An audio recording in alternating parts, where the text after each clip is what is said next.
Salut les amis, aujourd'hui petite vidéo FAQ. Alors aujourd'hui je vais vous répondre aux questions que vous m'avez posées cette semaine. Alors vous êtes très nombreux à me poser des questions. Si vous aimez ce genre de concept, je vous laisse placer un petit pouce bleu, ça fera super plaisir. Et si vous n'êtes pas abonné à la chaîne, je vous encourage vivement à cliquer sur le bouton abonné et la petite cloche pour les prochaines vidéos. Il y a de super vidéos qui arrivent, on en parle à la fin de la vidéo. Une question, quels sont les projets de la chaîne? Donc c'est parti.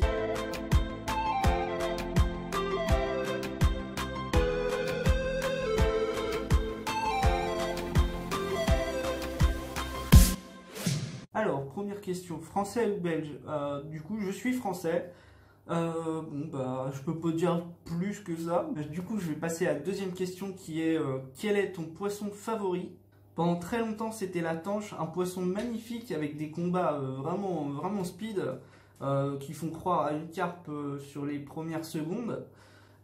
Qui aujourd'hui laisse place à l'esturgeon, puissant combattant, aux nageoires puissantes tranchant l'eau telle une torpille. T'as pas vraiment l'impression de faire un petit peu trop? Bah non, pourquoi?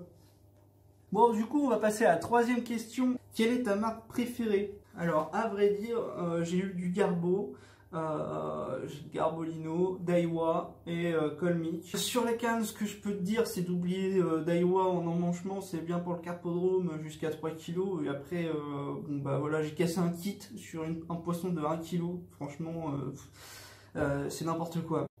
Alors si vraiment je devais citer une marque en particulier, je donnerais Caperlon, matos fiable, pas cher. Bon bah voilà, par contre c'est juste dommage que constamment les rayons des Décathlon soient vides. Je pense que c'est plus une question de main d'œuvre étrangère avec le Covid, à mon avis ça va pas être terrible. Bon bah voilà pour cette question. Ensuite, mes meilleurs moments à la pêche. Alors comme tout le monde, franchement je pense que c'est la première fois qu'il reste vraiment indélébile. Les premiers poissons.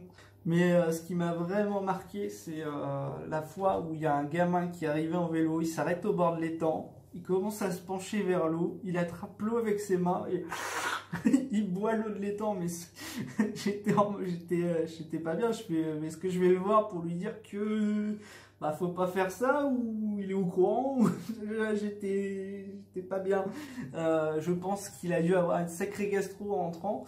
À mon avis, l'eau elle est pas bonne du tout à boire. Déjà les poissons, il y a une mortalité qui est très élevée à cause d'une usine qui est à côté et qui rejette sûrement pas mal de choses dans l'eau.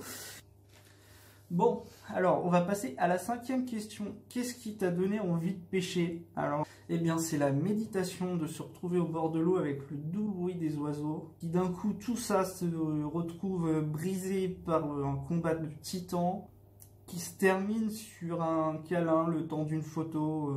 Voilà, c'est ça qui me passionne. Je pense que on est un peu tous pareils là-dessus. Allez, sixième question. Alors, mon matos de pêche et les appâts. Bon, alors, en matos de pêche, j'ai 3 cannes derrière. Donc, la Garbolino, elle est cassée. La Daiwa, je m'en sers plus, donc je me sers uniquement de la green carb. Après, en station, je n'ai pas de station, je pêche sur un siège de camping.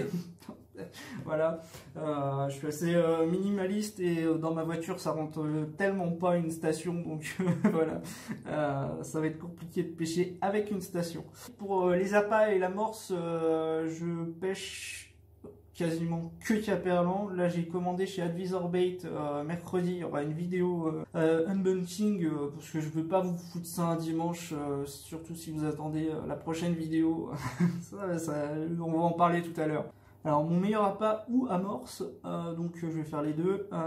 Je pense pas qu'il y ait d'appât magique franchement. Par contre cette année j'ai clairement beaucoup pêché au Scopex en extrême de chez Caperlan. Donc j'ai crasé les pelets avec mon truc là, et je pêchais à la patte comme ça, et j'ai fait des très belles pêches avec.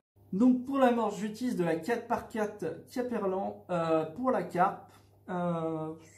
C'est simple, c'est basique et ça fonctionne. Donc voilà, j'ai pas cherché plus loin cette année en termes d'amorce. Je rajoute de temps en temps des additifs maison ou un peu de Tiger, du maïs. Enfin, je fais des petits mix. Je vous présente régulièrement dans les vidéos l'amorce que j'utilise, donc vous voyez à peu près de quoi je veux parler, et si vous ne voyez pas, je vous envoie sur cette vidéo, vous allez savoir quelle appât j'utilise, quelle amorce j'utilise. Tu pêches depuis longtemps? Alors oui, je pêche depuis longtemps, depuis tout petit. Bon, j'ai eu une très grosse pause et j'ai repris en 2017 avec la fameuse Garbolino là. Donc j'ai pêché avec ça pendant 3-4 ans. Je l'ai cassé cette année. Du coup, j'ai acheté la Daiwa pensant que bon, un carpodrome ça allait le faire. Au final, j'ai cassé un des deux kits. Donc j'ai acheté une canne spécimen, la Green Carp, et j'ai commencé cette année en août à pêcher le spécimen, donc c'est tout récent. Hein. Je connais quasiment rien sur les spécimens, même si bon maintenant je commence à me débrouiller. Mon record. Alors mon record, sachant que je pèse pas mes poissons, alors j'ai carpe sûr qui est entre 15 et 14 kg, enfin entre 14 et 15 kg, et un esturgeon sûr à 11 kg à Colville, donc c'est d'Ardeville, le fameux poisson sans yeux, donc si vous voulez le voir, vidéo ici. Et voilà, on arrive à la fameuse question que je voulais garder pour la fin, quels sont les projets de ta chaîne?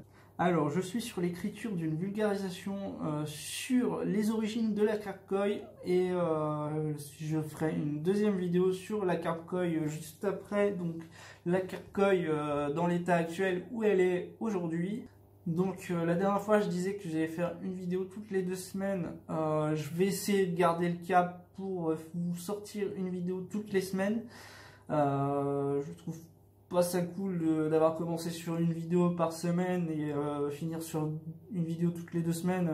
L'hiver ça va faire chier, mais je pense que je peux arriver à rester sur ce cap. Donc par la suite je vais faire une review de la Green Carp, je vais faire de la pêche aux silures à la grande canne. Donc bon bah là va falloir que je me renseigne un peu plus, savoir où il y en a, et je sais qu'il y a des étangs mais c'est 200 bornes à faire. Bon, j'aimerais bien avoir un truc un peu plus près pour faire du silure. Ça... Bon, bah voilà, la vidéo est finie. Alors, vous avez géré. Je pensais vraiment pas avoir autant de questions. C'est vraiment cool. Franchement, c'est génial. Je m'attendais pas à ça. Bon, vous êtes au top. Super commu. Allez, à la prochaine!